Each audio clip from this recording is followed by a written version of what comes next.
Super prime ನಲ್ಲಿ ಇವತ್ತಿನ ಇಡೀ ದಿವಸದ ಪ್ರಮುಖ ಬೆಳವಣಿಗೆಗಳ ವಿಶೇಷ ವರದಿಗಳನ್ನು ನಿಮಗೆ ತೋರಿಸ್ತಾ ಹೋಗ್ತೀನಿ. ಅದಕ್ಕಿಂತ ಮುಂಚಿತವಾಗಿ ರಾಜ್ಯ, ದೇಶ ಹಾಗೂ ವಿದೇಶಗಳಲ್ಲಿ ನಡೆದಿರುವ ಟಾಪ್ 18 ಸುದ್ದಿಗಳನ್ನು ನೋಡೋಣ. 3 ದೇಶಗಳ ಪ್ರವಾಸದಲ್ಲಿರುವ ಪ್ರಧಾನಿ ಮೋದಿ ಅವರಿಗೆ ಇಥಿಯೋಪಿಯಾದ ಅತ್ಯುನ್ನತ ಪ್ರಶಸ್ತಿಯನ್ನು ನೀಡಿ ಗೌರವಿಸಲಾಗಿದೆ.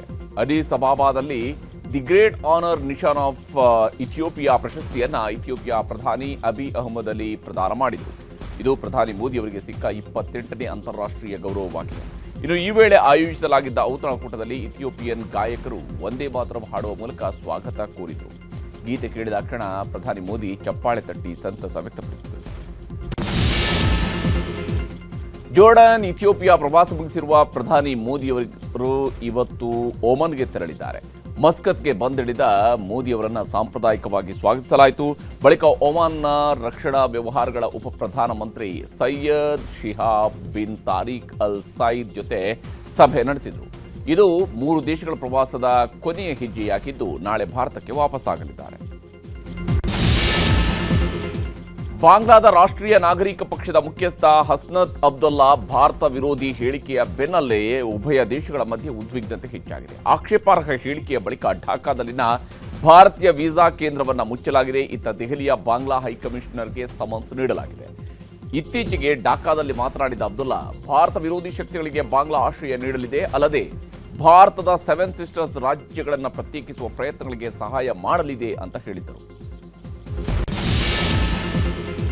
2 ದಿನಗಳ ಇಸ್ರೇಲ್ ಪ್ರವಾಸದಲ್ಲಿರುವ ಭಾರತದ ವಿದೇಶಾಂಗ ಸಚಿವ ಡಾಕ್ಟರ್ ಎಸ್ ಜಯಶಂಕರ್ ಪ್ರಧಾನಿ ಬೆಂಜಮಿನ್ ನೆತನ್ಯಾಹು ಜೊತೆಗೆ ದ್ವಿಪಕ್ಷೀಯ ಸಭೆ ನಡೆಸಿದ್ದಾರೆ. ಈ ವೇಳೆ ಉಭಯ ರಾಷ್ಟ್ರಗಳು ಭಯೋತ್ಪಾದನೆಯ ವಿರುದ್ಧ ಶೂನ್ಯ ಸಹಿಷ್ಣುತೆಯನ್ನ ಜಂಟಿಯಾಗಿ ಘೋಷಿಸಿವೆ. ಸಿಡ್ನಿ ಭಯೋತ್ಪಾದಕ ದಾಳಿ ಖಂಡಿಸಿರುವ ಜಯಶಂಕರ್, ಭಯೋತ್ಪಾದನೆ ವಿರುದ್ಧದ ಜಾಗತಿಕ ಹೋರಾಟದಲ್ಲಿ ಭಾರತ, ಇಸ್ರೇಲ್ ಪ್ರಮುಖ ಪಾಲುದಾರ ರಾಷ್ಟ್ರಗಳಾಗಿವೆ ಅಂತ ಹೇಳಿದ್ದಾರೆ.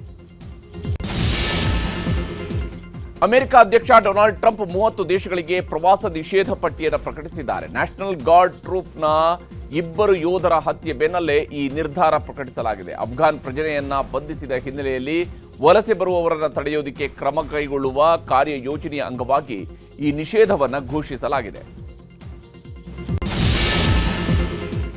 ಗೋವಾ ಕ್ಲಬ್ ಅಗ್ನಿ ದುರಂತದ ಪ್ರಕರಣಕ್ಕೆ ಸಂಬಂಧಿಸಿದಂತೆ ಬೀಚ್ ಬಾಯ್ ರೋಮಿಯೋ ಲೇನ್ ನೈಟ್ ಕ್ಲಬ್ನ ಮಾಲೀಕರನ್ನ ಕೋರ್ಟ್ ಪೊಲೀಸ್ ಕಸ್ಟಡಿಗೆ ನೀಡಿದೆ. ಮಾಪುಸಾ ಜಿಲ್ಲಾ ಕೋರ್ಟ್ಗೆ ಲೋತ್ರಾ ಬ್ರದರ್ಸ್ ಗೋವಾ ಪೊಲೀಸರು ಹಾಜರುಪಡಿಸಿದ್ರು. ವಿಚಾರಣೆ ನಡೆಸಿರುವಂತಹ ಕೋರ್ಟ್ ಪೊಲೀಸ್ ಕಸ್ಟಡಿಗೆ ನೀಡಿದೆ. ಕೋರ್ಟ್ ಸೂಚನೆಯ ಮೇರೆಗೆ ಮತ್ತೊಮ್ಮೆ ಮೆಡಿಕಲ್ ಟೆಸ್ಟ್ ಮಾಡಿಸಿ ದುರಂತ ಸ್ಥಳಕ್ಕೆ ಕರೆದೊಯ್ದು ಸ್ಥಳ ಮಹಜರು ಮಾಡಲಾಗಿದೆ. ರಾಷ್ಟ್ರ ರಾಜಕೀಯದಲ್ಲಿ ಭಾರೀ ಕಂಪನ ಸಂಭವಿಸಲಿದೆ ಅಂತ ಉದ್ಧವ್ ಠಾಕ್ರೆ ಬಣದ ಶಿವಸೇನೆಯ ನಾಯಕ ಸಂಜಯ್ ರಾವತ್ ಹೇಳಿದ್ದಾರೆ. ಡಿಸೆಂಬರ್ 19ರಂದು ರಾಜಕೀಯ ಭೂಕಂಪ ಸಂಭವಿಸಲಿದೆ ಮತ್ತು ಮೋದಿ ಸರ್ಕಾರ ಪತನಗೊಳ್ಳಲಿದೆ. ಈಗ ನಡೆಯುತ್ತಿರುವ ರಾಜಕೀಯ ವಿದ್ಯಮಾನಗಳ ಕೇಂದ್ರ ಬಿಂದು ಅಮೆರಿಕ. ಬಿಜೆಪಿ ತನ್ನ ಎಲ್ಲ ನಾಯಕರನ್ನ ದೆಹಲಿಯಲ್ಲೇ ಇರುವಂತೆ ಸೂಚಿಸಿದೆ. ಇದನ್ನು ಪೃಥ್ವಿರಾಜ್ ಚೌಹಾಣ್ ಕೂಡ ಹೇಳಿದ್ದರು ಎಂದು ಸಂಜಯ್ ರಾವತ್ ಹೇಳಿದ್ದಾರೆ. ಆಪರೇಷನ್ ಸಿಂಧೂರ್ ಕಾರ್ಯಾಚರಣೆಯಲ್ಲಿ ಭಾರತ ಮೊದಲ ದಿನವೇ ಸೋಲು ಕಂಡಿತ್ತು ಅಂತ ಕಾಂಗ್ರೆಸ್ ನಾಯಕ ಪೃಥ್ವಿರಾಜ್ ಚೌಹಾಣ್ ನೀಡಿದ್ದಂತಹ ಹೇಳಿಕೆ ಭಾರೀ ವಿವಾದವನ್ನು ಸೃಷ್ಟಿಸಿದೆ. ಚೌಹಾಣ್ ಅವರ ಈ ನಡೆಯನ್ನು ಬಿಜೆಪಿ ತೀವ್ರವಾಗಿ ಖಂಡಿಸಿದೆ.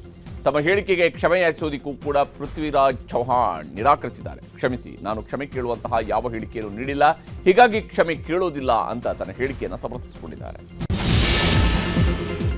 ರಾಷ್ಟ್ರ ರಾಜಧಾನಿಯಲ್ಲಿ ವಾಯು ಗುಣಮಟ್ಟ ಕ್ಷೀಣಿಸುತ್ತಿರುವ ಹಿನ್ನೆಲೆಯಲ್ಲಿ ಸುಪ್ರೀಂ ಕೋರ್ಟ್ ತನ್ನ ಹಿಂದಿನ ಆದೇಶವನ್ನು ಮಾರ್ಪಾಡುಗೊಳಿಸಿದೆ.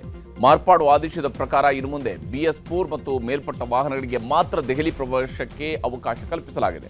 ಇದರಿಂದಾಗಿ ದೆಹಲಿ NCR ಅಧಿಕಾರಿಗಳಿಗೆ BS4 ಮಾನದಂಡಗಳಿಗಿಂತ ಕಡಿಮೆ ಇರುವ ವಾಹನಗಳ ವಿರುದ್ಧ ಕ್ರಮ ಕೈಗೊಳ್ಳಲು ಅವಕಾಶ ಸಿಗಲಿದೆ. ಶಬರಿಮಲೆ ಚಿನ್ನ ಕಳವು ಪ್ರಕರಣದ ತನಿಖೆ ನಡೆಸ್ತಾ ಇರುವ SIT TDBಯ ಮಾಜಿ ಆಡಳಿತಾಧಿಕಾರಿ ಎಸ್ ಶ್ರೀಕುಮಾರ್ ಅವರನ್ನ ಬಂಧಿಸಿದೆ. ಶ್ರೀಕುಮಾರ್ ಅವರ ನಿರೀಕ್ಷಣಾ ಜಾಮೀನು ಅರ್ಜಿಯನ್ನು ತಿರಸ್ಕರಿಸಿದ್ದ 2 ವಾರಗಳ ಬಳಿಕ ಅವರನ್ನ ಬಂಧಿಸಲಾಗಿದೆ. ಶ್ರೀಕುಮಾರ್ ಜೊತೆಗೆ ಟ್ರಿವಾಂಕೋರ್ ದೇವಸ್ವಂ ಬೋರ್ಡ್ನ ಮಾಜಿ ಕಾರ್ಯದರ್ಶಿ ಎಸ್ ಜಯಶ್ರೀ ಅವರ ನಿರೀಕ್ಷಣಾ ಜಾಮೀನು ಅರ್ಜಿಯನ್ನು ಕೂಡ ತಿರಸ್ಕರಿಸಲಾಗಿದೆ. ನ್ಯಾಷನಲ್ ಹೆರಾಲ್ಡ್ ಪ್ರಕರಣ ವಿಚಾರಕ್ಕೆ ಸಂಬಂಧಿಸಿದಂತೆ ರಾಜ್ಯದ ವಿಧಾನಮಂಡಲ ಕಲಾಪದಲ್ಲೂ ಈ ವಿಚಾರವನ್ನು ಪ್ರಸ್ತಾಪಿಸಲಾಗಿದೆ. ಪರಿಷತ್ನಲ್ಲಿ ವಿಷಯ ಪ್ರಸ್ತಾಪಿಸಿದ ಕಾಂಗ್ರೆಸ್ ಸದಸ್ಯರು ಸತ್ಯಕ್ಕೆ ಸಾವಿಲ್ಲ, ಸುಳ್ಳು ಕೇಸಿಗೆ ಆಯಸ್ಸಿಲ್ಲ ಎಂದು ಪ್ಲಕಾರ್ಡ್ ಅನ್ನು ಪ್ರದರ್ಶಿಸಿದರು. ಈ ವೇಳೆ ಬಿಜೆಪಿ ಸದಸ್ಯ ಭಾರತಿ ಶೆಟ್ಟಿ ತೀವ್ರ ಆಕ್ಷೇಪವನ್ನು ವ್ಯಕ್ತಪಡಿಸಿದರು. ಮತ್ತೊಂದೆಡೆ ವಿಧಾನಸಭೆಯಲ್ಲೂ ಪ್ರಕರಣದ ಚರ್ಚೆಗೆ ಅನುಮತಿ ನೀಡುವಂತೆ ಕಾನೂನು ಸಚಿವ ಎಚ್.ಕೆ. ಪಾಟೀಲ್ ಒತ್ತಾಯಿಸಿದರು. ಆದರೆ ಸ್ಪೀಕರ್ ಅನುಮತಿ ನಿರಾಕರಿಸಿದರು.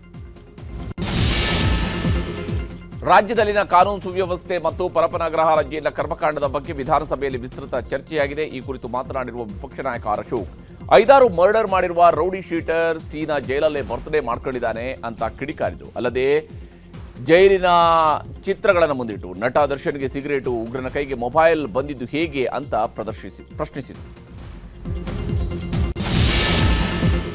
ಬೆಳಗಾವಿ ಅಧಿವೇಶನದ ವೇಳೆ ಸಿಎಂ ಸಿದ್ದರಾಮಯ್ಯನವರು ಅನಾರೋಗ್ಯಕ್ಕೆ ಈಡಾಗಿದ್ದಾರೆ. ಆರೋಗ್ಯದಲ್ಲಿ ಏರುಪೇರು ಆಗಿರುವ ಹಿನ್ನೆಲೆಯಲ್ಲಿ ಸಿಎಂ ಬೆಳಗಾವಿಯ ಸರ್ಕ್ಯೂಟ್ ಹೌಸ್ನಲ್ಲಿ ವಿಶ್ರಾಂತಿ ಪಡಿತಾ ಇದ್ದಾರೆ. ಸಚಿವ ಭೈರತಿ ಸುರೇಶ್, ಜಿಟಿ ದೇವೇಗೌಡ, ಯತೀಂದ್ರ ಸಿದ್ದರಾಮಯ್ಯ ಇವರೆಲ್ಲರೂ ಕೂಡ ಹೋಗಿ ಸಿಎಂ ಸಿದ್ದರಾಮಯ್ಯ ಅವರನ್ನ ಭೇಟಿಯಾಗಿ ಆರೋಗ್ಯ ವಿಚಾರಿಸಿದ್ದಾರೆ. ನಾಳೆ ವಿಧಾನಸಭೆಗೆ ಆಗಮಿಸಿ ಉತ್ತರ ಕರ್ನಾಟಕದ ಸಮಸ್ಯೆಗಳ ಬಗೆಗಿನ ಚರ್ಚೆಯಲ್ಲಿ ಸಿಎಂ ಉತ್ತರ ನೀಡಲಿದ್ದಾರೆ.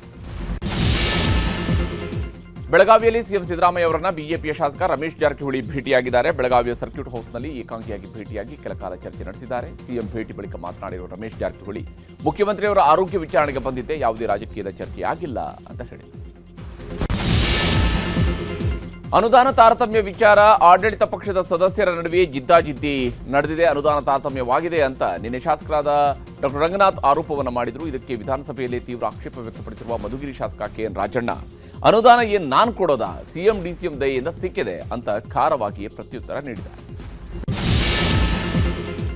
ಮೊಟ್ಟೆಯಲ್ಲಿ ಕ್ಯಾನ್ಸರ್ ಕಾರಕ ಅಂಶ ಪತ್ತೆಯಾಗಿತ್ತು ಅನ್ನೋ ಆರೋಪ ಕೇಳಿಬಂದಿತ್ತು. ಈ ಬಗ್ಗೆ ಆರೋಗ್ಯ ಸಚಿವ ದಿನೇಶ್ ಗುಂಡೂರಾವ್ ಪ್ರತಿಕ್ರಿಯಿಸಿದ್ದಾರೆ. ಮೊಟ್ಟೆಯಲ್ಲಿ ಕ್ಯಾನ್ಸರ್ ಕಾರಕ ಅಂಶಗಳ ಬಗ್ಗೆ ಕೇಂದ್ರ ಸರ್ಕಾರ ಕೂಡ ವರದಿ ಕಳಿಸಿದೆ. ಸೋಮವಾರ ಸ್ಯಾಂಪಲ್ ಟೆಸ್ಟ್ ರಿಪೋರ್ಟ್ ಬರುವ ಸಾಧ್ಯತೆ ಇದ್ದು ಆತಂಕ ಪಡುವ ಅಗತ್ಯ ಇಲ್ಲ ಅಂತ ಹೇಳಿದರು. ನಟಿ ಶಿಲ್ಪಾ ಶೆಟ್ಟಿ ಡಬಲ್ ಸಂಕಷ್ಟ ಶುರುವಾಗಿದೆ. ತಮ್ಮ ಒಡೆತನದಲ್ಲಿರುವ ಬೆಂಗಳೂರಿನ ಚರ್ಚ್ ಸ್ಟ್ರೀಟ್ನಲ್ಲಿರುವ ಪಬ್ ಮೇಲೆ ಐಟಿ ಅಧಿಕಾರಿಗಳು ದಾಳಿ ನಡೆಸಿದ್ದಾರೆ. 5 ಇನೋವಾ ಕಾರ್ಗಳಲ್ಲಿ ಬಂದಿರುವಂತಹ ಐಟಿ ಅಧಿಕಾರಿಗಳ ತಂಡ ಹಣದ ವ್ಯವಹಾರದ ಬಗ್ಗೆ ಜಾಲಾಡ್ತಾ ಇದೆ. ಮತ್ತೊಂದೆಡೆ ಉದ್ಯಮಿಗೆ 60 ಕೋಟಿ ರೂಪಾಯಿ ವಂಚನೆ ಪ್ರಕರಣಕ್ಕೆ ಸಂಬಂಧಿಸಿದಂತೆ ಶಿಲ್ಪಾ ಶೆಟ್ಟಿ, ರಾಜ್ ಕುಂದ್ರಾ ದಂಪತಿ ವಿರುದ್ಧ ಮುಂಬೈನಲ್ಲಿ ಎಫ್ಐಆರ್ ದಾಖಲಾಗಿದೆ. ಪೋಕ್ಸೋ ಪ್ರಕರಣಕ್ಕೆ ಸಂಬಂಧಿಸಿದಂತೆ ಉತ್ತರ ಕರ್ನಾಟಕದ ಗಾಯಕ ಮ್ಯೂಸಿಕ್ ಮೈಲಾರಿಯನ್ನ ಪೊಲೀಸರು ಬಂಧಿಸಿದ್ದಾರೆ. ಮಹಾಲಿಂಗಪುರ ಪೊಲೀಸರು ಆತನನ್ನು ಬಂಧಿಸಿ ಕೋರ್ಟ್ಗೆ ಹಾಜರುಪಡಿಸಿದ್ರು. ಬಳಿಕ ಕೋರ್ಟ್ 14 ದಿನಗಳ ನ್ಯಾಯಾಂಗ ಬಂಧನಕ್ಕೆ ನೀಡಿದೆ. ಇದಕ್ಕೂ ಮುಂಚಿತವಾಗಿ ಪ್ರತಿಕ್ರಿಯಿಸಿರುವ ಮೈಲಾರಿ, ನಾನು ತಪ್ಪು ಮಾಡಿಲ್ಲ, ಕಾನೂನಾತ್ಮಕ ಹೋರಾಟ ಮಾಡ್ತೇನೆ ಅಂತ ಹೇಳಿದ್ದಾರೆ. ಮತ್ತೊಂದೆಡೆ ರಾಜ್ಯ ಮಕ್ಕಳ ಹಕ್ಕುಗಳ ರಕ್ಷಣಾ ಆಯೋಗ ಕೂಡ ಪ್ರಕರಣ ದಾಖಲಿಸಿಕೊಂಡಿದೆ. ಈಗ ಸುದ್ದಿಗಳನ್ನು ವಿವರವಾಗಿ ನೋಡ್ತಾ ಹೋಗೋಣ. ಫೆಬ್ರವರಿ ಮತ್ತು ಮಾರ್ಚ್ ತಿಂಗಳ ಗೃಹಲಕ್ಷ್ಮಿ ಹಣವನ್ನು ಮಹಿಳೆಯರಿಗೆ ಕೊಟ್ಟಿಲ್ಲ ಅನ್ನುವಂಥದ್ರ ಬಗ್ಗೆ ಶಾಸನ ಸಭೆಯಲ್ಲಿ ಚರ್ಚೆ ಆಗಿತ್ತು. ಸಚಿವೆ ಕೊಟ್ಟಂತಹ ಉತ್ತರಕ್ಕೆ ಬಿಜೆಪಿ ಸದಸ್ಯರು ಆಕ್ಷೇಪವನ್ನು ಎತ್ತಿದ್ರು. ಇವತ್ತು ಕಡೆದಾಗಿ ಮಹಿಳಾ ಮತ್ತು ಮಕ್ಕಳ ಕಲ್ಯಾಣ ಸಚಿವೆ ಲಕ್ಷ್ಮೀ ಹೆಬ್ಬಾಳ್ಕರ್ ಅವರು ಸದನಕ್ಕೆ ಬಂದು ಉತ್ತರವನ್ನು ಕೊಟ್ಟರು. ಉತ್ತರ ಕೊಡುವ ಸಂದರ್ಭದಲ್ಲಿ, ನಾನು ಸದನಕ್ಕೆ ತಪ್ಪು ಮಾಹಿತಿ ಕೊಡುವಂತಹ ಉದ್ದೇಶವನ್ನು ಹೊಂದಿರಲಿಲ್ಲ, ಆದರೆ ತಾನು ಕೊಟ್ಟಿರುವಂತಹ ಮಾಹಿತಿಯನ್ನು ಪರಿಶೀಲನೆ ಮಾಡಿಕೊಂಡಿದ್ದು ಫೆಬ್ರವರಿ ಮತ್ತು ಮಾರ್ಚ್ ತಿಂಗಳಲ್ಲಿ ಹಣ ಕೊಟ್ಟಿಲ್ಲ ಅನ್ನುವಂಥದ್ದನ್ನು ಒಪ್ಪಿಕೊಂಡಿದ್ದಾರೆ. ನಂತರ ಅದಕ್ಕೆ ವಿಷಾದ ವ್ಯಕ್ತಪಡಿಸಿದರು. ಅದೂ ಸಾಲದೆ ಹೋದಾಗ ಕ್ಷಮೆ ಕೇಳಿದರು. ಇದರ ನಡುವೆ ಬಿಜೆಪಿ ಮತ್ತು ಕಾಂಗ್ರೆಸ್ನ ಸದಸ್ಯರ ನಡುವೆ ತೀವ್ರ ವಾಗ್ಯುದ್ಧವೂ ಕೂಡ ಸದನದಲ್ಲಿ ನಡೆದಿದೆ. ಫೆಬ್ರವರಿ ಮಾರ್ಚನ್ನು ಕೇಳಿದಾಗ ನನ್ನ ಮಾಹಿತಿ ಪ್ರಕಾರ ಕೊಟ್ಟಿದ್ದೀವಿ ಅನ್ನೋದು ಒಂದಿತ್ತು. ಆದರೆ ಹೋಗಿ ನಾನು ಮತ್ತೆ ವಿಚಾರಣೆ ಮಾಡಿದಾಗ ಫೆಬ್ರವರಿ ಮಾರ್ಚು ಇನ್ನೂ ಹಾಕೆಲ್ಲ ಸ್ವಲ್ಪ ಹೆಚ್ಚು ಕಡಿಮೆ ಆಗಿ ಅನ್ನುವಂಥ ಮಾಹಿತಿ ನನಗೆ ಬಂತು. ರಾಜ್ಯದ ಮಹಿಳಾ ಮತ್ತು ಮಕ್ಕಳ ಕಲ್ಯಾಣ ಸಚಿವೆ ಲಕ್ಷ್ಮೀ ಹೆಬ್ಬಾಳ್ಕರ್ ಪ್ರತಿ ತಿಂಗಳು ಗೃಹಲಕ್ಷ್ಮಿ ಅವರಿಗೆ ಹಣ ಹೋಗ್ತಿದೆಯಾ ಇಲ್ವಾ ಎಂದು ನೋಡಿಕೊಳ್ಳಬೇಕಾದ ಇಲಾಖೆಯ ಮಂತ್ರಿ. ಕಳೆದ ವಿಧಾನಸಭಾ ಚುನಾವಣೆಯಲ್ಲಿ ಕಾಂಗ್ರೆಸ್ ಘೋಷಿಸಿದ್ದ ಪಂಚ ಗ್ಯಾರಂಟಿಗಳಲ್ಲಿ ಅತಿ ದೊಡ್ಡ ಗ್ಯಾರಂಟಿಯೇ ಗೃಹಲಕ್ಷ್ಮಿ ಹಣ. ಪ್ರಿಯಾಂಕಾ ಗಾಂಧಿಯವರನ್ನ ಬೆಂಗಳೂರಿಗೆ ಕರೆಸಿ ಮಾರ್ಚ್ 8ರ ವಿಶ್ವ ಮಹಿಳಾ ದಿನಾಚರಣೆಯಂದು ಇಂಥದ್ದೊಂದು ಗ್ಯಾರಂಟಿ ಘೋಷಣೆಯನ್ನ ಕಾಂಗ್ರೆಸ್ ನಾಯಕರು ಮಾಡಿದ್ರು. ಕೇವಲ 2 ತಿಂಗಳ ಹಿಂದೆ ಬೆಂಗಳೂರಿನಲ್ಲಿ ಜನರ ಸಮಸ್ಯೆಗಳನ್ನ ಆಲಿಸಲು ಡಿಸಿಎಂ ಡಿಕೆ ಶಿವಕುಮಾರ್ ಕೆಆರ್ಪುರಂಗೆ ಹೋಗಿದ್ರು. ಬೆಂಗಳೂರು ನಡಿಗೆ ಕಾರ್ಯಕ್ರಮದ ಮೂಲಕ ಜನರ ಅಹವಾಲು ಸ್ವೀಕರಿಸಿದ್ರು. ಆಗ ಮಹಿಳೆಯೊಬ್ಬರು ಡಿಸಿಎಂ ಬಳಿಯಲ್ಲಿ, ಸಾರ್, ನನಗೆ 6 ತಿಂಗಳಿಂದ ಗೃಹಲಕ್ಷ್ಮಿ ಹಣ ಬಂದಿಲ್ಲ ಎಂದು ದೂರಿದ್ದರು. ತಕ್ಷಣ ಫೋನ್ ಕೈಗೆತ್ತಿಕೊಂಡಿದ್ದ ಡಿಸಿಎಂ ಅಧಿಕಾರಿಗಳಿಂದ ಮಾಹಿತಿ ಪಡೆದಿದ್ರು. ನಂತರ ಅಧಿಕಾರಿಗಳ ಮಾತು ನಂಬಿ ದುಡ್ಡು ಬಂದಿದೆ, ಸುಮ್ಮನೆ ಸುಳ್ಳು ಹೇಳೋದು ಬೇಡ, ನಿಮ್ಮ ಮಾತು ಕೇಳಿಕೊಂಡು ಲಕ್ಷ್ಮಿಗೆ ಬೈತಿದ್ದೆ, ಅಧಿಕಾರಿನ ಸಸ್ಪೆಂಡ್ ಮಾಡ್ತಿದ್ದೆ ಎಂದು ಡಿಸಿಎಂ ಹೇಳಿದ್ರು. ಗೃಹಲಕ್ಷ್ಮಿ 6 ತಿಂಗಳಿಂದ ಗೃಹಲಕ್ಷ್ಮಿ ಬಂದಿದ್ಲ. ಕೊಡಿ ನಿನ್ ಮೊಬೈಲ್. ಆ ಉಮ್ಮನ ಚೈಲ್ಡ್ ವೆಲ್ಫೇರ್ ಅವ್ರು ತಗೊಳ್ರಿ ನಿಮಿಷ ಬರ್ತಾ ಇದೆಯಲ್ಲ ಅಂತ ಚೆಕ್ ಮಾಡಿ. ಹಲೋ, ನಾನು ಶಿವಕುಮಾರ್ ಮಾತಾಡ್ತೀನಮ್ಮ. ಇಲ್ಲಿ ಯಾರು 5 ತಿಂಗಳಿಂದ ಬಂದಿಲ್ಲ ಅಂತಿದೆ, ಏನಮ್ಮ ಅದು? ಜುಲೈದು ಕ್ರೆಡಿಟ್ ಆಗಿರುತ್ತೆ ಈ ಮಂತ್. ಅವ್ರದ್ದು ಏನಾಗಿದೆ ಅಂತ ನಾನು ಪರ್ಸನ್ ಮಾಡಿ ಅವರಿಗೆ ಅಡ್ರೆಸ್ ಮಾಡ್ತೀನಿ ಸರ್. ಜುಲೈವರೆಗೂ ಎಲ್ಲರೂ ಕ್ಲಿಯರ್ ಆಗಿದೆಯಾ ಇಲ್ಲಿ? ಎಸ್ ಸರ್, ಆಗಿದೆ. ಅವ್ರ ಪರ್ಸನ್ ನಲ್ಲಿ ಏನಾದ್ರು ಆಗಿದ್ರೆ ನಾನು ಅದನ್ನ ಚೆಕ್ ಮಾಡಿ ರಿಸಾಲ್ವ್ ಮಾಡ್ತೀನಿ. ಆಗಸ್ಟ್ ಪ್ರೋಸೆಸ್ ಆಗ್ತಾ ಇದೆಯಾ? Yes sir, yes sir. 2188 ರೂಪಾಯಿ ಇದೆ ನಿನ್ನ ಅಕೌಂಟ್ ಅಲ್ಲಿ. ನಾನೀಗ ಸಸ್ಪೆಂಡ್ ಮಾಡ್ತಿದ್ದೆ ಅದನ್ನ. ಈಗ ಲಕ್ಷ್ಮಿಗೂ ಬೈತಾ ಇದ್ದೀಗ ಫೋನ್ ಮಾಡ್ಬಿಟ್ಟು, ಸಿಕ್ಕಿಲ್ಲ ಫೋನ್ಗೆ. ಬಹುಶಃ ಅವತ್ತು ಆ ಮಹಿಳೆ ಹೇಳಿದಾಗಲೇ ಮಹಿಳಾ ಮತ್ತು ಮಕ್ಕಳ ಕಲ್ಯಾಣ ಸಚಿವೆ ಲಕ್ಷ್ಮೀ ಹೆಬ್ಬಾಳ್ಕರ್ ಎಚ್ಚೆತ್ತುಕೊಂಡಿರುತ್ತಿದ್ರೆ ಈಗ ಪ್ರತಿಪಕ್ಷ ಬಿಜೆಪಿಯ ಟೀಕೆಗೆ ಗುರಿಯಾಗಬೇಕಾಗಿರಲಿಲ್ಲ. ಸರ್ಕಾರ ಇಕ್ಕಟ್ಟಿಗೆ ಸಿಲುಕುವ ಪರಿಸ್ಥಿತಿ ನಿರ್ಮಾಣವಾಗುತ್ತಿರಲಿಲ್ಲ. ಯಾಕಂದ್ರೆ ಅಧಿಕಾರಿಗಳ ಮಾತು ನಂಬಿ ಸದನದಲ್ಲಿ ಗೃಹಲಕ್ಷ್ಮಿ ಹಣವನ್ನ ಆಗಸ್ಟ್ ತಿಂಗಳವರೆಗೆ ಕೊಟ್ಟಿದ್ದೇವೆ ಎಂಬ ಉತ್ತರವನ್ನ ಲಕ್ಷ್ಮೀ ಹೆಬ್ಬಾಳ್ಕರ್ ಕೊಟ್ಟಿದ್ರು. ಯಾವಾಗ ಫೆಬ್ರವರಿ ಮತ್ತು ಮಾರ್ಚ್ ತಿಂಗಳಲ್ಲಿ ಹಣ ಕೊಟ್ಟಿಲ್ಲ ಎಂಬುದು ಬಿಜೆಪಿ ಶಾಸಕರಿಗೆ ಖಾತ್ರಿ ಆಯಿತು, ಅವರು ಸರ್ಕಾರದ ವಿರುದ್ಧ ಮುಗಿಬಿದ್ದಿದ್ದರು. ಶುಕ್ರವಾರವೇ ಈ ವಿಚಾರ ಪ್ರಸ್ತಾಪ ಆಗಿತ್ತಾದರೂ ಅಂದು ಸ್ಪೀಕರ್ ಸಮಾಧಾನ ಹೇಳಿದ್ದರು. ಆದರೆ ಇವತ್ತು ಸದನದ ಬಾವಿಗಿಳಿದ ಪ್ರತಿಪಕ್ಷಗಳ ಸದಸ್ಯರು ಸಚಿವೆ ಸದನಕ್ಕೆ ಬಂದು ಉತ್ತರ ಕೊಡೋದಕ್ಕೆ 3 ದಿನ ಬೇಕಾಯ್ತಾ ಎಂದು ಪ್ರಶ್ನಿಸಿದ್ರು.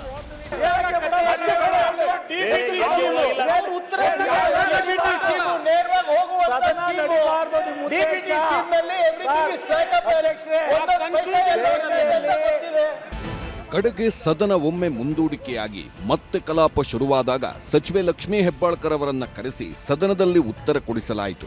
ಈ ವೇಳೆ ತಾವು ಸದನದ ದಾರಿ ತಪ್ಪಿಸುವ ಕೆಲಸ ಮಾಡಿಲ್ಲ, ಆದರೆ ಅಧಿಕಾರಿಗಳು ಕೊಟ್ಟ ಮಾಹಿತಿ ಆಧರಿಸಿ ಉತ್ತರ ಕೊಟ್ಟಿದ್ದೆ. ಫೆಬ್ರವರಿ ಮತ್ತು ಮಾರ್ಚ್ ತಿಂಗಳಲ್ಲಿ ಹಣ ಕೊಟ್ಟಿದ್ದೇವೆ ಅಂದ್ಕೊಂಡಿದ್ದೆ, ಈಗ ವಿಚಾರಿಸಿದಾಗ ಕೊಟ್ಟಿಲ್ಲ ಎನ್ನುವುದು ಗೊತ್ತಾಗಿದೆ ಎಂದು ಆಗಿರುವ ತಪ್ಪು ಒಪ್ಪಿಕೊಂಡ್ರು. ಕರ್ನಾಟಕ ರಾಜ್ಯದ 1,26,00,000 ಕುಟುಂಬದ ಯಜಮಾನಿಯರಿಗೆ ಪ್ರತಿ ತಿಂಗಳು 2,000 ರೂಪಾಯಿ DBT ಮುಖಾಂತರ, ನಾನು ಒತ್ತಿ ಹೇಳಲಿಕ್ಕೆ ಬಯಸ್ತೇನೆ, DBT ಮುಖಾಂತರ ಯಾವುದೇ ಮಧ್ಯವರ್ತಿಗಳ ಹಾವಳಿ ಇಲ್ಲದೆ ಡೈರೆಕ್ಟ್ ಆಗಿ ಅವರ ಬ್ಯಾಂಕ್ ಅಕೌಂಟ್ಗೆ ಹೋಗುವಂಥ ಒಂದು ಅತ್ಯುನ್ನತ ಒಂದು ಯೋಜನೆ. 23 ಕಂತುಗಳನ್ನು ಹಾಕಿದ್ದೇವೆ.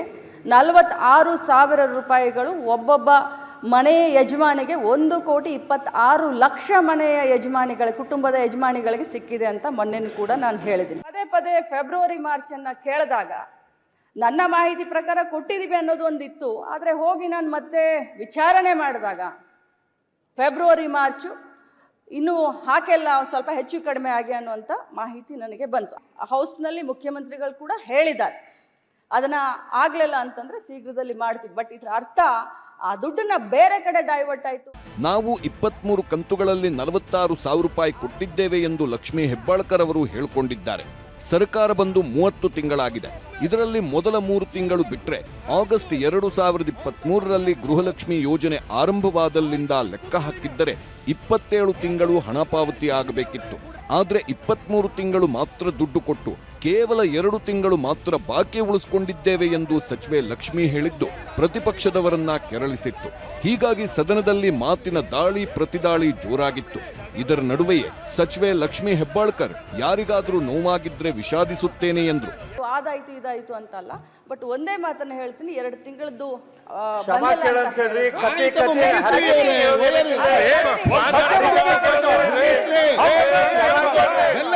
ಆದರೆ ಸಚಿವೆ ಲಕ್ಷ್ಮಿ ಹೆಬ್ಬಾಳ್ಕರ್ ಅವರ ಅರೆಮನಸ್ಸಿನ ವಿಷಾದ ಪ್ರತಿಪಕ್ಷಗಳಿಗೆ ಸಮಾಧಾನ ತರಲಿಲ್ಲ. ಮಧ್ಯಪ್ರವೇಶಿಸಿದ ಪ್ರತಿಪಕ್ಷ ನಾಯಕ ಆರ್ ಅಶೋಕ್ ತಪ್ಪಾಗಿದೆ ಎಂದು ಒಪ್ಪಿಕೊಂಡು ಕ್ಷಮೆ ಕೇಳಲಿ ಎಂದು ಸವಾಲು ಹಾಕಿದ್ರು. ಸರ್ಕಾರದ ತಪ್ಪಿನಿಂದಾಗಿ ನಮಗಲ್ಲ 1,26,00,000 ಕುಟುಂಬಗಳ ಯಜಮಾನಿಯರಿಗೆ ಬೇಜಾರಾಗಿದೆ ಎಂದ್ರು. ಇಲ್ಲಿ ಸದನಕ್ಕೆ ತಪ್ಪದಾರಿ ಕೊಟ್ಟಿರೋದು ಸ್ಪಷ್ಟ ಆಯ್ತು. ಅವರೇ ಹೇಳಿದ್ದಾರೆ, ನನಗೆ ಅಧಿಕಾರಿಗಳು ತಪ್ಪು ಮಾಹಿತಿ ಕೊಟ್ಟಿದ್ದಾರೆ, ನಾನು ಹೇಳ್ಬೇಕಲ್ಲ, ತಪ್ಪಾಗಿದೆ ಅಂತ ಹೇಳ್ಬೇಕಲ್ಲ ಸರ್. ಎಲ್ಲಿ ಹೇಳಿದ್ರು? ನಿಮ್ಗೆ ಯಾರಾದ್ರೂ ಬೇಜಾರಾದ್ರೆ? ನಮಗೆಲ್ಲ ಬೇಜಾರಾಗಿರೋದು ಯಾರು 1,26,00,000 ಜನ ಇದ್ದಾರೆ ಅವ್ರು ಬೇಜಾರಾಗಿರೋದು.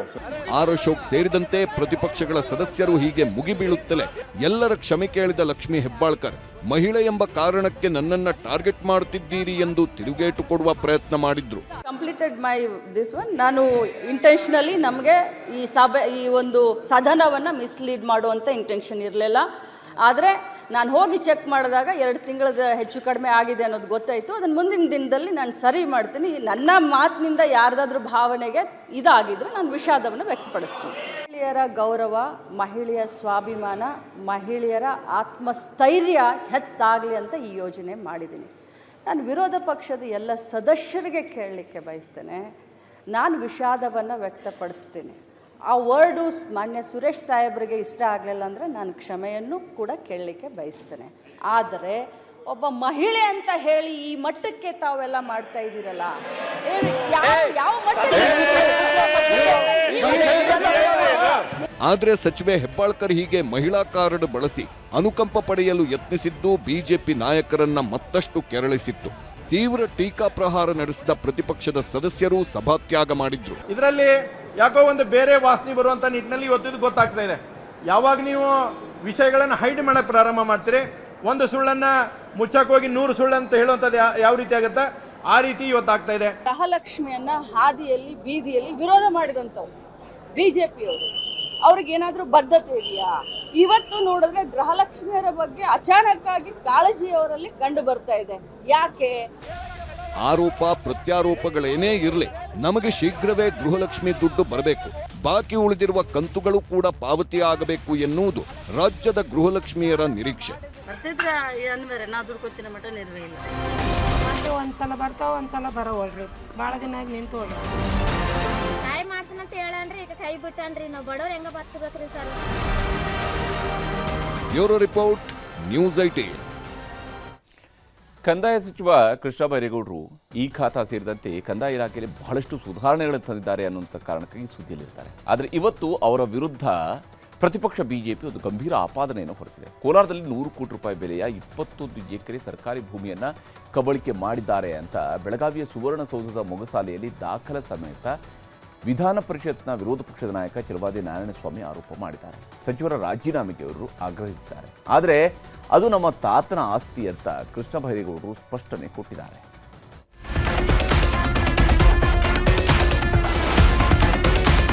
ಮಂತ್ರಿಯವರ ಹೆಸರಿಗೆ ಇರ್ತಕ್ಕಂಥ ಕಾರಣದಿಂದ ಎನ್ಕ್ವೈರಿ ಮಾಡಬೇಕು ಮತ್ತು ಅವರು ರಾಜೀನಾಮೆ ಕೊಡಬೇಕು. ಯಾರು ಅಧಿಕಾರಿ ಡಿಸಿಗೆ ಕೊಡ್ಲಿ ಇಲ್ಲ ಲೋಕಾಯುಕ್ತಗೆ ಕೊಡ್ಲಿ, ಯಾರು ಬೇಕಾದರೂ ಚೆಕ್ ಮಾಡಿ. ಕೃಷ್ಣ ಬೈರೇಗೌಡ ಸಿದ್ದರಾಮಯ್ಯ ಸರ್ಕಾರದಲ್ಲಿ ಕಂದಾಯ ಸಚಿವರಾಗಿ ಜನಪರ ಕೆಲಸ ಮಾಡ್ತಿದ್ದಾರೆ ಅನ್ನೋ ಒಳ್ಳೆ ಹೆಸರಿರೋ ಮಂತ್ರಿ ಈ ವರ್ಷ ಹಾಸನಾಂಬೆ ಉತ್ಸವವನ್ನ ಅತ್ಯಂತ ಯಶಸ್ವಿಯಾಗಿ ತಮ್ಮದೇ ಉಸ್ತುವಾರಿಯಲ್ಲಿ ನಡೆಸಿಕೊಟ್ಟ ಮೇಧಾವಿ, ಕ್ಲೀನ್ ಹ್ಯಾಂಡ್ ಮಂತ್ರಿ ಅಂತಾನೆ ಕರೆಸಿಕೊಳ್ಳುತ್ತಿದ್ದ ಸಚಿವರು. ಆದ್ರೆ ಇವತ್ತು ಇದೇ ಕೃಷ್ಣ ಬೈರೇಗೌಡರನ್ನ ಬಿಜೆಪಿ ನಾಯಕರು ಭೂಚಕ್ರದ ಸುಳಿಯಲ್ಲಿ ಸಿಲುಕಿಸಿದ್ದಾರೆ. ಕೋಲಾರದಲ್ಲಿ ಸಚಿವ ಕೃಷ್ಣ ಬೈರೇಗೌಡರು ಹತ್ತತ್ರ 80 ರಿಂದ 100 ಕೋಟಿ ಬೆಲೆ ಬಾಳುವ 21 ಎಕರೆ 16 ಗುಂಟೆ ಜಾಗವನ್ನ ಕಬಳಿಸಿದ್ದಾರೆ ಅಂತ ವಿಧಾನ ಪರಿಷತ್ ವಿಪಕ್ಷ ನಾಯಕ ಛಲವಾದಿ ನಾರಾಯಣಸ್ವಾಮಿ ಗಂಭೀರ ಆರೋಪ ಮಾಡಿದ್ದಾರೆ. ಬರೀ ಆರೋಪ ಮಾಡ್ತಿಲ್ಲ, ದಾಖಲೆಗಳು ಇವೆ ಅಂತ ಮಾಧ್ಯಮಗಳ ಎದುರು ಕೃಷ್ಣ ಬೈರೇಗೌಡರ ಮೇಲೆ ಭೂಚಕ್ರ ಪ್ರಯೋಗಿಸಿದ್ದಾರೆ. 21 ಎಕರೆ 16 ಗುಂಟೆ. ಮಾನ್ಯ ಕೃಷ್ಣ ಬೈರೇಗೌಡ ಬಿನ್ late C Byregowda 47 survey number 1 ಎಕರೆ ಭೂಮಿ. ಈ ಸರ್ಕಾರಿ ಕರಾಬಿ ಸ್ಮಶಾನವನ್ನ ತಿದ್ದುಪಡಿ ಮಾಡಿ ಇದನ್ನ ಅವರ ಹೆಸರಿಗೆ ಮಾಡಿಕೊಂಡಿದ್ದಾರೆ. ಬಿಜೆಪಿ ನಾಯಕರು ಹೇಳೋ ಪ್ರಕಾರ ಕೃಷ್ಣ ಬೈರೇಗೌಡರು ಒಟ್ಟು 21 ಎಕರೆ 16 ಗುಂಟೆ ಜಾಗವನ್ನ ಕಬಳಿಸಿದ್ದಾರಂತೆ. ಅಂದ ಹಾಗೆ ಈ ಜಾಗ ಆಗಿರೋದು ಕೋಲಾರ ಜಿಲ್ಲೆಯ ನರಸಾಪುರ ಹೋಬಳಿಯ ಗರುಡನಪಾಳ್ಯ ಗ್ರಾಮದಲ್ಲಿ. ಕೋಲಾರದ ಗರುಡನಪಾಳ್ಯ ಗ್ರಾಮದ ಸರ್ವೆ ನಂಬರ್ 47ರಲ್ಲಿ 1 ಎಕರೆ ಸ್ಮಶಾನದ ಜಾಗವನ್ನ ತಿದ್ದುಪಡಿ ಮಾಡಿ ತಮ್ಮ ಹೆಸರಿಗೆ ಮಾಡಿಕೊಂಡಿದ್ದಾರೆ. ಇದೇ ಗರುಡನ ಪಾಳ್ಯದ ಸರ್ವೆ ನಂಬರ್ 46ರಲ್ಲಿರುವ 20 ಎಕರೆ 16 ಗುಂಟೆ ಕೆರೆ ಜಾಗವನ್ನ ಖರಾಬು ಅಂತ ತಿದ್ದುಪಡಿ ಮಾಡಿ ಕಂದಾಯ ಸಚಿವರು ಕಬಳಿಕೆ ಮಾಡಿದ್ದಾರೆ. ಒಟ್ಟು 21 ಎಕರೆ 16 ಗುಂಟೆ ಜಾಗವನ್ನ ಖರಾಬು ಅಂತ ತಿದ್ದುಪಡಿ ಮಾಡಿ ಭೂ ಕಬಳಿಕೆ ಮಾಡಿದ್ದಾರೆ. ಗರುಡನ ಪಾಳ್ಯದಲ್ಲಿ 1 ಎಕರೆ ಮಾರುಕಟ್ಟೆಯ ಬೆಲೆ ಅಂದಾಜು 5 ರಿಂದ 6 ಕೋಟಿಗಿದೆ. 21 ಎಕರೆ 16 ಗುಂಟೆ ಭೂಮಿ ಅಂದಾಜು 80 ರಿಂದ 100 ಕೋಟಿ ಬೆಲೆ ಬಾಳುತ್ತೆ ಅನ್ನೋದು ಛಲವಾದಿ ನಾರಾಯಣಸ್ವಾಮಿ ರವಿಕುಮಾರ್ ಅವರ ನೇರ ಆರೋಪ. ಬಿಜೆಪಿ ನಾಯಕರು ಬರೀ ಆರೋಪ ಮಾಡ್ತಿಲ್ಲ.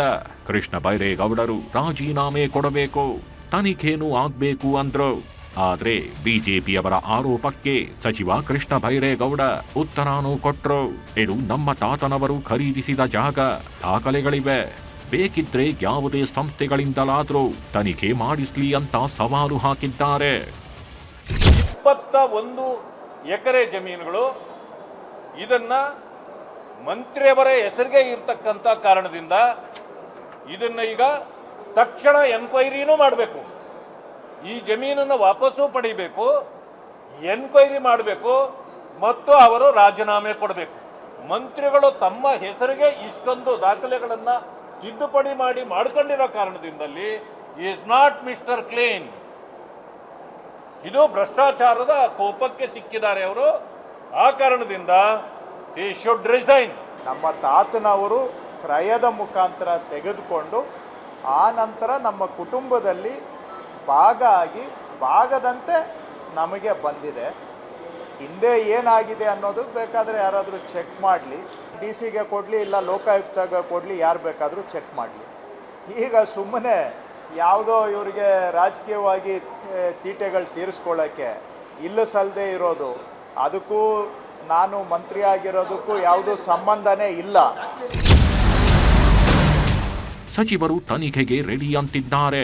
ಆದ್ರೆ ಬಿಜೆಪಿಯವರು ಸರ್ಕಾರದ ಮಟ್ಟದಲ್ಲಿ ತನಿಖೆ ಆದ್ರೆ ಮುಚ್ಚಿ ಹಾಕ್ತಾರೆ ಅಂತಿದ್ದು ಸಚಿವರು ರಾಜೀನಾಮೆ ಕೊಡೋವರೆಗೂ ಹೋರಾಟ ಮಾಡೋ ಎಚ್ಚರಿಕೆ ನೀಡಿದ್ದಾರೆ. ಇದಿಷ್ಟು ಸಚಿವ ಕೃಷ್ಣ ಬೈರೇಗೌಡರ ವಿರುದ್ಧ ಬಿಜೆಪಿ ಆಕ್ರೋಶವಾದ್ರೆ, ಇನ್ನೊಂದು ಕಡೆ ಪ್ರಾಥಮಿಕ ಮತ್ತು ಪ್ರೌಢ ಶಿಕ್ಷಣ ಸಚಿವ ಮಧು ಬಂಗಾರಪ್ಪ ಬೆಳಗಾವಿ ರೈತ ಮುಖಂಡರನ್ನ ಅವಮಾನಿಸಿದ್ರು ಅನ್ನೋ ಆರೋಪಕ್ಕೆ ಸಿಲುಕಿದ್ದಾರೆ.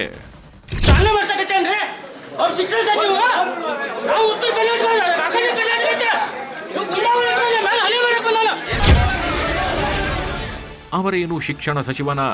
ಗೂಂಡಾಗಳನ್ನಾಗಿಟ್ಕೊಂಡು ಹಲ್ಲೆ ಮಾಡೋಕೆ ಬಂದವರೇ ಅಂತಿರೋ ಇವರೆಲ್ಲ ಬೆಳಗಾವಿ ತಾಲೂಕಿನ ರೈತ ಮುಖಂಡರು. ಬೆಳಗಾವಿ ತಾಲೂಕಿನ ಪ್ರಾಥಮಿಕ ಶಾಲೆಗಳಲ್ಲಿ ಟಾಯ್ಲೆಟ್ ಸಮಸ್ಯೆಗಳಿವೆ, ಸರಿಪಡಿಸಿ ಅಂತ ಕೇಳೋಕೆ ಹೋಗಿದ್ರಂತೆ. ಆದ್ರೆ ಸಚಿವ ಮಧು ಬಂಗಾರಪ್ಪ ಅಷ್ಟಕ್ಕೆ ಸಿಟ್ಟಾದ್ರಂತೆ. ಕೊನೆಗೆ ಭದ್ರತಾ ಸಿಬ್ಬಂದಿ ಕರೆಸಿ ಆಚೆ ತಳ್ಳಿಸಿದ್ರು ಅನ್ನೋದು ರೈತ ಮುಖಂಡರ ನೇರ ಆರೋಪ.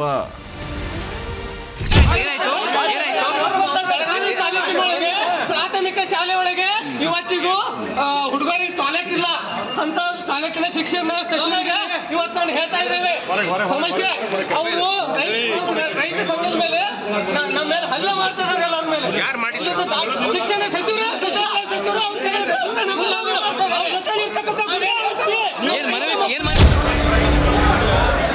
ರೈತ ಮುಖಂಡರು ಸಚಿವರೇ ಹಲ್ಲೆ ಮಾಡಿದ್ರು, ಅವರ ಜೊತೆಗಿದ್ದವರು ಹಲ್ಲೆ ನಡೆಸಿದ್ರು ಅಂತ ಆರೋಪ ಮಾಡಿದ್ರು. ಆದ್ರೆ ಈ ಬಗ್ಗೆ ಸ್ಪಷ್ಟನೆ ಕೇಳಿದ್ರೆ ಶಿಕ್ಷಣ ಸಚಿವ ಮಧು ಬಂಗಾರಪ್ಪನವರು ಯಾವುದೇ ಪ್ರತಿಕ್ರಿಯೆ ಕೊಡಲಿಲ್ಲ.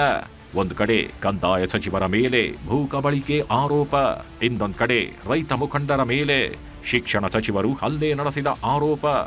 ಇದನ್ನೇ ಅಸ್ತ್ರ ಮಾಡಿಕೊಂಡಿರೋ ಬಿಜೆಪಿ ಹೋರಾಟಕ್ಕೂ ಅಣಿಯಾಗ್ತಿದ್ದು ಸಿಎಂ ಏನ್ ಉತ್ತರ ಕೊಡ್ತಾರೆ ಕಾದು ನೋಡಬೇಕು. Bureau report, news 18. ರೇಣುಕಾಸ್ವಾಮಿ ಕೊಲೆ ಪ್ರಕರಣದಲ್ಲಿ ದರ್ಶನ್ ಅಂಡ್ ಗ್ಯಾಂಗ್ಗೆ ಭಯ ಶುರುವಾಗಿದೆ. ಕೋರ್ಟ್ನಲ್ಲಿ ಟ್ರಯಲ್ ಇವತ್ತಿನಿಂದ ಆರಂಭ ಆಗಿದ್ದು ಶೀಘ್ರದಲ್ಲಿ ಅಪರಾಧಿಗಳ ನಿರಪರಾಧಿಗಳ ಅನ್ನುವಂಥದ್ದು ಕೂಡ ಗೊತ್ತಾಗಲಿದೆ. ಹಾಗಾದರೆ ಮೊದಲ ದಿನದ ಟ್ರಯಲ್ನಲ್ಲಿ ಕೋರ್ಟ್ ಒಳಗಡೆ ಏನೆಲ್ಲ ನಡೀತು ಅನ್ನೋದನ್ನು ನಿಮಗೆ ತೋರಿಸ್ತೇವೆ. ಸ್ವಾಮಿ ಸಾವಿನ ಸುಳಿಯಲ್ಲಿ ಸಿಲುಕಿರೋ ದರ್ಶನ್ಗೆ ಅಸಲಿ ನರಕ ದರ್ಶನ ಶುರುವಾಗ್ತಿದೆ. ವರ್ಷದ ಬಳಿಕ ಕೊಲೆ ಕೇಸ್ನ ಟ್ರಯಲ್ ಶುರುವಾಗ್ತಿದ್ದಂತೆ ಒಂದೊಂದೇ ರಹಸ್ಯಗಳು ಹೊರಬೀಳುವುದಕ್ಕೆ ಶುರುವಾಗಿದೆ. ಬೆಂಗಳೂರಿನ ಸಿಸಿಎಚ್ 57ನೇ ಕೋರ್ಟ್ನಲ್ಲಿ ಇವತ್ತು ರೇಣುಕಾಸ್ವಾಮಿ ಹೆತ್ತವರ ವಿಚಾರಣೆ ನಡೆದಿದೆ. ಪವಿತ್ರ ಗೌಡ ಪರ ವಕೀಲರು ಕ್ರಾಸ್ ಎಕ್ಸಾಮಿನೇಷನ್ ನಡೆಸಿದ್ದು 10 ವಿಷಯಗಳ ಬಗ್ಗೆ ಮಾಹಿತಿ ಹೊರಗೆಳೆದಿದ್ದಾರೆ. ಸ್ವಾಮಿ ತಾಯಿ ರತ್ನಪ್ರಭಾಗೆ ಪ್ರಶ್ನೆಗಳ ಸುರಿಮಳೆ. ಸಾವಿನ ಹಿನ್ನೆಲೆ ಕೆದಕಿದ ಪವಿತ್ರ ಪರ ಲಾಯರ್.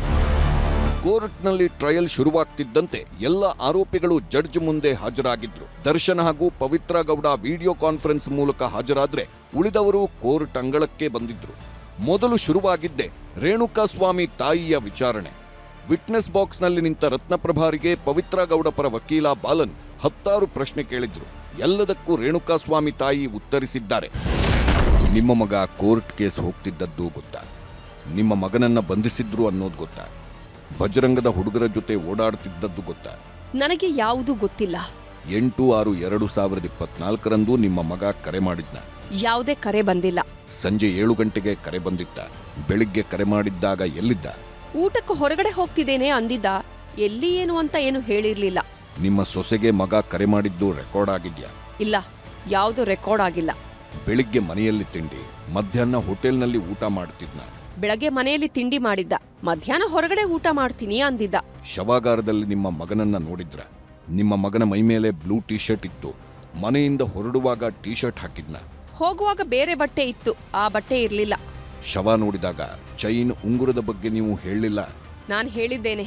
ರಾಜಕೀಯ ಪಿತೂರಿ, ಯಾರೋ ಹೇಳಿಕೊಟ್ಟಿದ್ದನ್ನ ಹೇಳ್ತಿದ್ದೀರಿ? ಇಲ್ಲ. ಹೀಗೆ ರೇಣುಕಾಸ್ವಾಮಿ ತಾಯಿಗೆ ಪವಿತ್ರ ಗೌಡ ಪರ ವಕೀಲ ಬಾಲನ್ 10 ಪ್ರಶ್ನೆಗಳನ್ನ ಕೇಳಿದ್ದಾರೆ.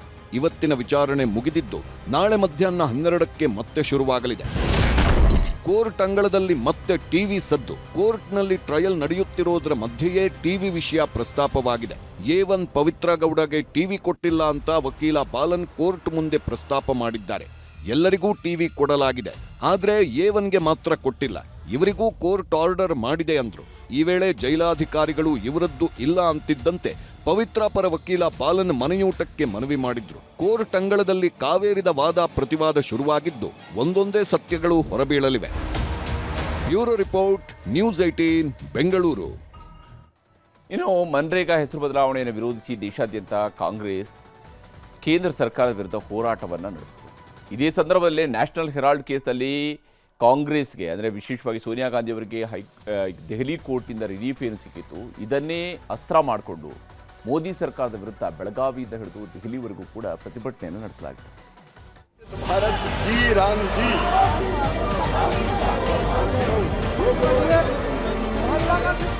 ದೇಶಾದ್ಯಂತ ಇವತ್ತು ಕಾಂಗ್ರೆಸ್ ನಾಯಕರೆಲ್ಲ ಬೀದಿಗಿಳಿದಿದ್ರು. ನಿನ್ನೆ ಲೋಕಸಭೆಯಲ್ಲಿ ಮಹಾತ್ಮ ಗಾಂಧೀಜಿ ನರೇಗಾ ಯೋಜನೆ ಹೆಸರು ಬದಲಿಸಿ ವಿಕಸಿತ ಭಾರತ್ ಜಿ ರಾಮ್ಜಿ ಯೋಜನೆ ವಿಧೇಯಕ ಮಂಡಿಸಿದ್ದನ್ನ ವಿರೋಧಿಸಿ ಬೀದಿಗಿಳಿದಿದ್ರು. ಜೊತೆಗೆ ನ್ಯಾಷನಲ್ ಹೆರಾಲ್ಡ್ ಕೇಸ್ನಲ್ಲಿ ಕಾಂಗ್ರೆಸ್ ನಾಯಕರ ವಿರುದ್ಧ ದಾಖಲಾಗಿದ್ದ ಪ್ರಕರಣವನ್ನ ದೆಹಲಿ ಹೈಕೋರ್ಟ್ ವಜಾಗೊಳಿಸಿತ್ತು. ಈಗ ಬಿಜೆಪಿ ಸುಳ್ಳು ಕೇಸ್ ದಾಖಲಿಸಿ ಮುಖಭಂಗ ಅನುಭವಿಸಿದೆ ಅಂತ ಕೇಂದ್ರ ಬಿಜೆಪಿ ವಿರುದ್ಧ 2 ವಿಷಯಗಳನ್ನ ಮುಂದಿಟ್ಟುಕೊಂಡು ಹೋರಾಟ ನಡೆಸಿದ್ರು. ಬೆಳಗಾವಿಯ ಸುವರ್ಣ ವಿಧಾನಸೌಧ ಬಳಿಯ ಗಾಂಧಿ ಪ್ರತಿಮೆ ಎದುರು ಪ್ರತಿಭಟನೆ ನಡೆಯಿತು. ಮುಖ್ಯಮಂತ್ರಿ ಸಿದ್ದರಾಮಯ್ಯ, ಉಪಮುಖ್ಯಮಂತ್ರಿ, ಕೆಪಿಸಿಸಿ ಅಧ್ಯಕ್ಷ ಡಿಕೆ ಶಿವಕುಮಾರ್, ಸಚಿವರು, ಶಾಸಕರು, ಪರಿಷತ್ ಸದಸ್ಯರು 1.5 ಗಂಟೆ ಮನ್ರೇಗಾ ಹೆಸರು ಬದಲಿಸಿದ್ದಕ್ಕೆ ನ್ಯಾಷನಲ್ ಹೆರಾಲ್ಡ್ ಕೇಸ್ ಸುಳ್ಳು ಕೇಸ್ ಅಂತ ಪ್ರತಿಭಟನೆ ಮಾಡಿದ್ರು.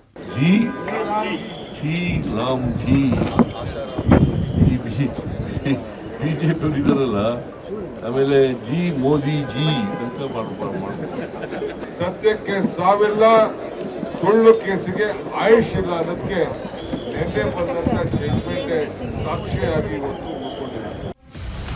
ಇನ್ನು ಸಂಸತ್ ಅಧಿವೇಶನದ ವೇಳೆಯೂ ಕಾಂಗ್ರೆಸ್ ನಾಯಕರು ಮನ್ರೇಗಾ ಹೆಸರು ಬದಲಿಸಿ ಮತ್ತು ನ್ಯಾಷನಲ್ ಹೆರಾಲ್ಡ್ ಕೇಸ್ ಆದೇಶದ ಪ್ರಸ್ತಾಪಿಸಿ ಪ್ರತಿಭಟನೆ ಮಾಡಿದ್ರು. ನ್ಯಾಷನಲ್ ಹೆರಾಲ್ಡ್ ಕೇಸ್ನಲ್ಲಿ ಸುಳ್ಳು ಪ್ರಕರಣ ದಾಖಲಿಸಿದ್ರು. ಆದ್ರೆ ಕೋರ್ಟ್ನಲ್ಲಿ ಜಯ ಸಿಕ್ಕಿದೆ, ಸತ್ಯಕ್ಕೆ ಜಯ ಸಿಕ್ಕಿದೆ ಅಂತ ಬಿಜೆಪಿ ವಿರುದ್ಧ ಪ್ರತಿಭಟನೆ ಮಾಡಿದ್ರು. ಇಡಿ, ಸಿಬಿಐ ದುರ್ಬಳಕೆ ನಿಲ್ಲಿಸಿ ಅಂತ ಘೋಷಣೆ ಮೊಳಗಿಸಿದ್ರು. ಲಕ್ನೋನಲ್ಲಿ ಕಾಂಗ್ರೆಸ್ ಪ್ರತಿಭಟನೆ ನಡೆಸಿ ಬಿಜೆಪಿ ಕಚೇರಿಗೆ ನುಗ್ಗಲು ಪ್ರಯತ್ನಿಸಿದಾಗ ಪೊಲೀಸರು ಎಲ್ಲರನ್ನೂ ಬಂಧಿಸಿದ್ರು. ಮಧ್ಯಪ್ರದೇಶ ಕಾಂಗ್ರೆಸ್ ನಾಯಕರು ಬಿಜೆಪಿ ವಿರುದ್ಧ ಪ್ರತಿಭಟನೆ ಮಾಡಿ ಸಿಬಿಐ, ಇಡಿ ದುರ್ಬಳಕೆ ಆಗ್ತಿದೆ ಅಂತ ಆಕ್ರೋಶ ಹೊರಹಾಕಿದ್ರು. Bureau report, news 18.